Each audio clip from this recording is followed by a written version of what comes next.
Good morning friends. आज हम बात करेंगे इलेक्ट्रॉन ट्रांसपोर्ट चेन के बारे में।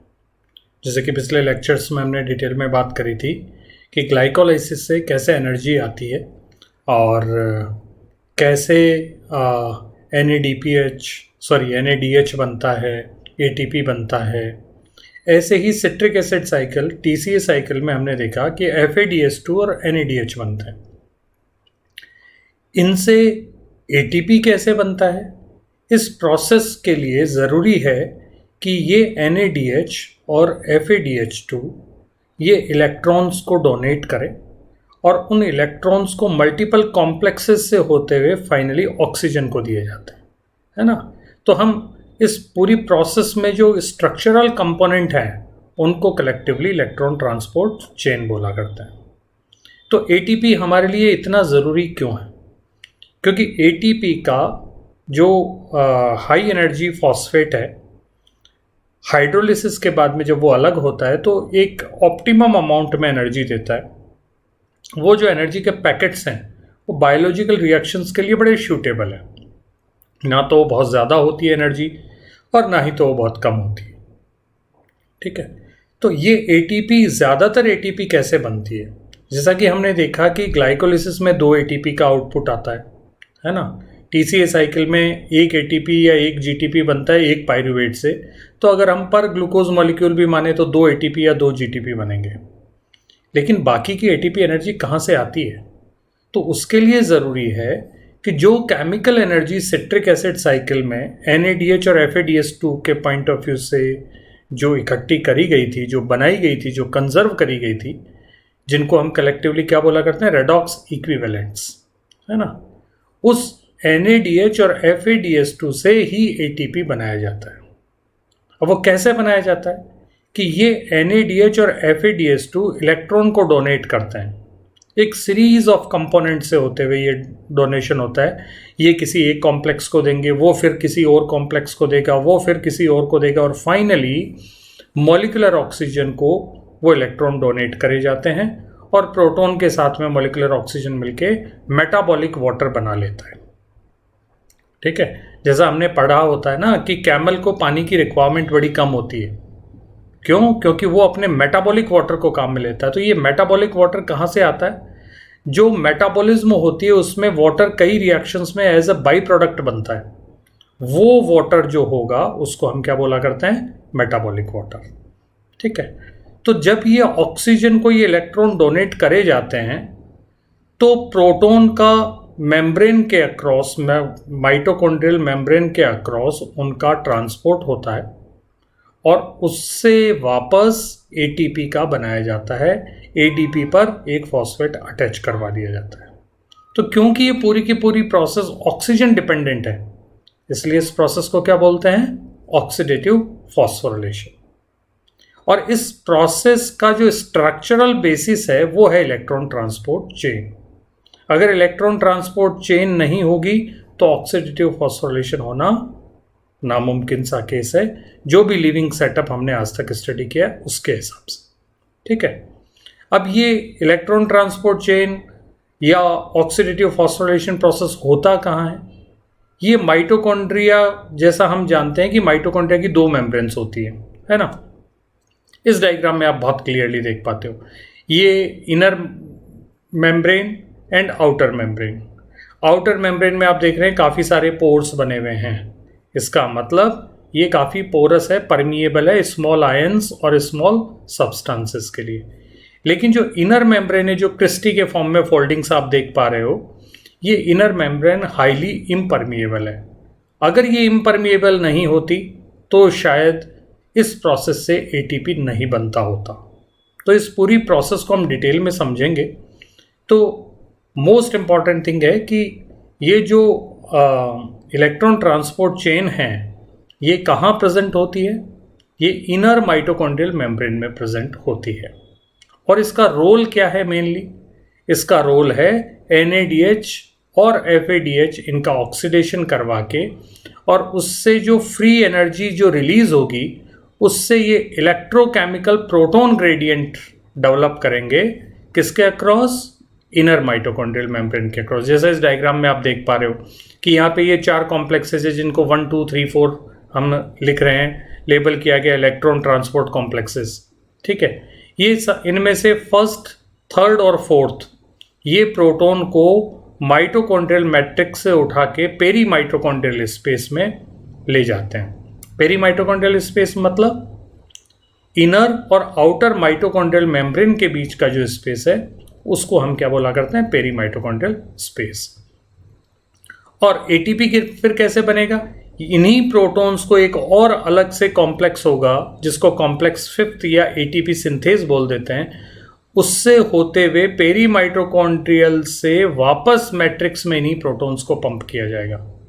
तो सोचिए कि अगर ये इनर माइटोकॉन्ड्रियल मेम्ब्रेन परमिएबल होती तो ये प्रोटॉन तो जो एक तरफ जा रहे हैं वो दूसरी तरफ अपने आप आ जाते तो ये एटीपी सिंथेज के थ्रू नहीं आते, और एटीपी सिंथेज के थ्रू नहीं आते तो एटीपी का सिंथेसिस नहीं हो पाता था।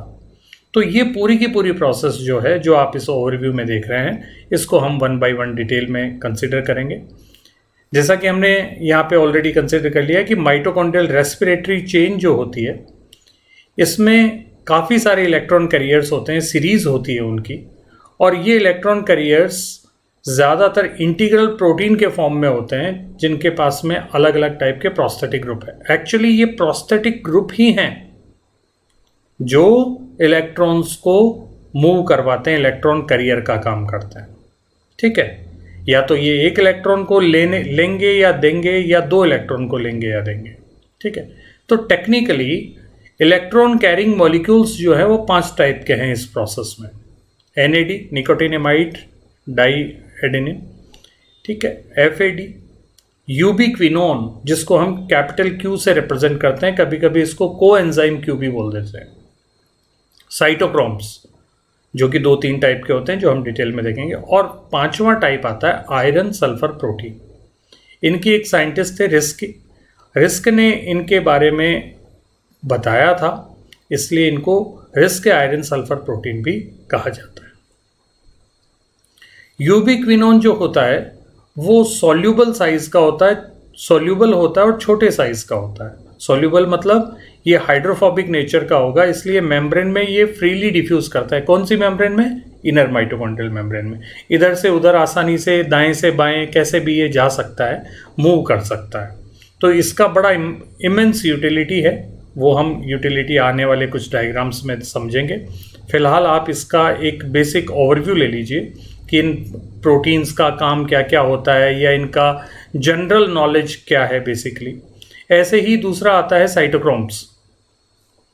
साइटोक्रोम्स 3 टाइप के हैं, cytochrome A, cytochrome B, cytochrome C। अब ये 3 टाइप किस बेसिस पे आई है? इन साइटोक्रोम्स के पास में हीम ग्रुप होता है। प्रोस्थेटिक ग्रुप कौन सा होता है? हीम। और ये प्रोस्थेटिक ग्रुप की वजह से ये साइटोक्रोम 550 to 600 नैनोमीटर, जो कि एक विजिबल स्पेक्ट्रम में वेवलेंथ है, इस वेवलेंथ को ये एब्जॉर्ब करता है।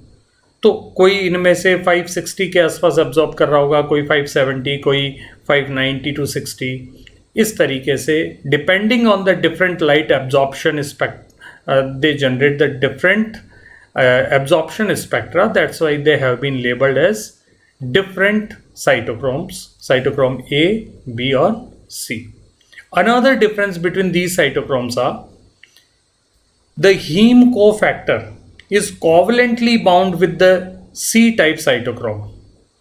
Okay, but it is not covalently bound with the A and B cytochromes. Electrostatically bound होता है A और B type cytochrome से heme. ओके, इसी तरीके से इनमें एक और मेजर डिफरेंस है जो आप यहाँ पे ब्लू कलर में हाईलाइटेड देख रहे हैं, कि जो साइटोक्रोम C होता है वो भी सॉल्यूबल प्रोटीन है, और वो सॉल्यूबल प्रोटीन होने के बाद वो इनर माइटोकॉन्ड्रियल मेम्ब्रेन के बाहर की तरफ यानी पेरी माइटोकॉन्ड्रियल स्पेस की तरफ अटैच रहता है इलेक्ट्रोस्टैटिक इंटरेक्शन से। लेकिन साइटोक्रोम A और टाइप B जो होते हैं वो इंटीग्रल प्रोटीन होते हैं inner mitochondrial membrane. Integral protein का मतलब आर पार, उनके उस पूरी मेम्ब्रेन के स्पैन करते हुए वो आर पार प्रोटीन्स होते हैं। एक ही प्रोटीन होता है जो पूरी मेम्ब्रेन में बाहर से अंदर की तरफ फैला हुआ होता है। ठीक है, फिर अगला पॉइंट जो रिस्क आयरन सल्फर प्रोटीन्स हैं, इनमें आयरन एटम होता है, एक एटम होता है जो इसके हिस्टिडीन रेजिड्यूज के साथ में जुड़ा होता है। इंपॉर्टेंट पॉइंट इज ये सभी 1 इलेक्ट्रॉन ट्रांसफर में काम करते हैं, एक एक इलेक्ट्रॉन को ये ट्रांसफर करवाएंगे।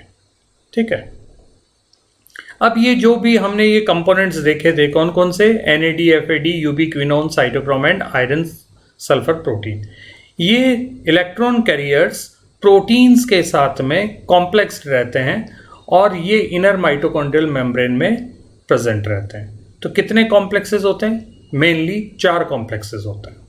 ओके, और ये चारों कॉम्प्लेक्सेस NADH और FADH2 से जो भी इलेक्ट्रॉन्स निकलते हैं उन इलेक्ट्रॉन्स को फाइनली किस तक पहुंचा देते हैं? मॉलिक्यूलर ऑक्सीजन तक। कैसे पहुंचाएंगे? Via these 4 protein complexes. और ये NADH और FADH कितने बन रहे हैं? अगर हम एक सिंगल ग्लूकोज मॉलिक्यूल को अगर लें तो हमें अच्छे से पता है 2 NADH ग्लाइकोलिसिस में बनते हैं जो कि साइटोसोल में बनेंगे, और तकरीबन 8 NADH और 2 FADH2 ये कहाँ बनेंगे? सिट्रिक एसिड साइकिल में। याद करिए, एक ग्लूकोज मॉलिक्यूल से 2 पाइरूवेट बनते हैं और हर पाइरूवेट से 4 NADH और 1 FADH2 सिट्रिक एसिड साइकिल में बनता है, जो आपने पिछले लेक्चर्स में बहुत अच्छे से समझा था।